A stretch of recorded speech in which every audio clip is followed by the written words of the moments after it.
తెల్లోడు తయారు చేస్తే cell phone కావాలి, తెల్లోడు తయారు చేస్తే టీవీ కావాలి, తెల్లోడు తయారు చేస్తే మ్యాగ్నఫోన్ కావాలి, తెల్లోడు తయారు చేస్తే ప్యాంటు సొక్కా వేసుకోవాలి. తెల్లోని తలుసుకోకుండా నీ జీవితంలో ఒక్క క్షణం బతకలేవు. నువ్వు ఒక్క క్షణం కూడా బతకలేవు.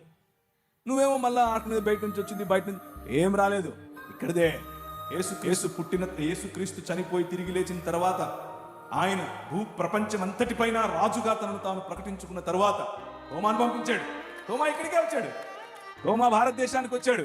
మొదటి శతాబ్దంలోనే వచ్చాడు. బ్రిటిష్ వాళ్ళు తెచ్చాడంటే నువ్వు తెలియక. బడ్డి శానిస్ వచ్చాడు.